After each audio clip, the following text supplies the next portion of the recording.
Alright, today we're going to do a video on the Ruger AR-556, and we're going to talk about why, at least in my opinion, it's one of the better entry-level AR-15s on the market today. First off, as far as companies go, you really can't beat a company like Ruger. They've been around forever. They make a very reliable firearm. They have great customer service and everything you'd expect from any larger, well-known company. I know there's a lot of companies out there putting out AR-15s. I know there's a lot of good companies putting them out.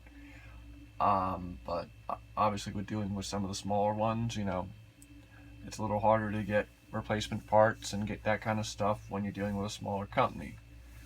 I know one of the bigger companies that's also making the Ruger or the AR-15 is Smith & Wesson, also a very good company. I don't think they went and put as much effort into making the AR-15. It seems like they just kind of copied one. I know the early versions didn't have the forward assist or the dust cover. Ruger put that on right off the bat. I know the second version they did add that, but other than that, the M&P 15s are just your basic AR. Nothing wrong with them, but nothing that really sets them apart. What does set the Ruger apart from most of your entry-level AR-15s is they added a couple features you might only find on a more expensive AR. For instance, most budget ARs don't have any kind of sights. You have to go out and buy your sight or your optic or whatever. This one comes with Ruger's own, and I'm sure they're made by a different company, but flip up sights, which is nice. Has the rail on the top. Has a a milled front gas block. Nice little feature. As far as your grip, just about everybody uses your standard A2 grip. Ruger took that and made it their own by making it a little bit fatter, more of a palm swell, makes it a little more comfortable in the hand compared to your basic A2 grip. Still your standard stock, you know, a little bit of wobble. Everybody has their own little complaint about that, but overall nothing really wrong with it. They did slightly modify the A2 bird cage.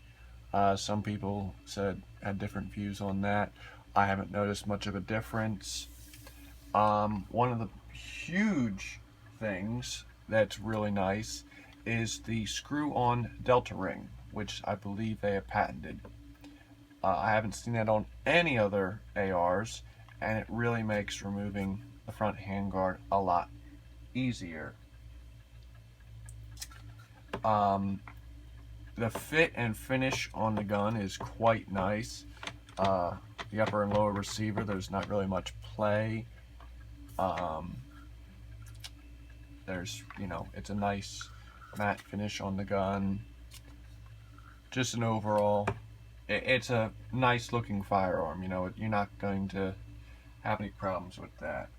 As far as reliability, like I said, you know, Ruger's an excellent company. The gun functioned fine. I took it out to the range several times using a variety of different PMags and had no problems there.